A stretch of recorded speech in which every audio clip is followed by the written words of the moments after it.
मंत्रिमंडळाशिवायही काही अडलेलं नाही असं राऊतांनी म्हटलंय। फडणवीसांच्या वक्तव्यानंतर राऊतांनी सरकारवर टीका केली आहे। दरम्यान पालकमंत्री येतात जातात, काही अडलंय का असं वक्तव्य फडणवीसांनी केलं होतं, त्यावर राऊतांचं हे उत्तर आहे। अमृत स्नान हे लाखो वर्षापासून चाललेलं आहे। पालकमंत्री जातात येतात राहतात, काही अडलंय का? त्यामुळे काही काळजी करू नका। कुंभमंत्री आहेत, ते सगळं करतील। सोबत बाकीचे आमचे मंत्री आहेत।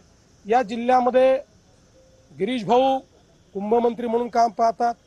आमचे दादा भुसे आहेत, आमचे नरहरी झिरवळ आहेत, भुजबळ साहेब आहेत, आणि कमी पडलो तर आम्ही पण आहोतच ना।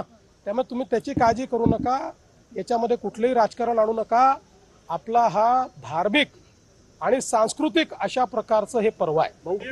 अमृत स्नान हे लाखो वर्षापासून पालकमंत्र्यांशिवाय काही अडलंय का? ते काय चुकीचं बोलले?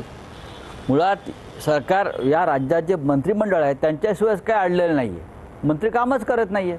मुख्यमंत्री नसले तरी पण राज्य चालत आहे। जे बाकीच्या ठिकाणी जे पालकमंत्री आहेत ते काय दिवे लावते एकदा बघून घ्या। पालकमंत्री हा जिल्ह्याच्या लुटमारीसाठीच नेमला जातो अलीकडे, आणि पोलिसांवर दबाव आणण्यासाठी।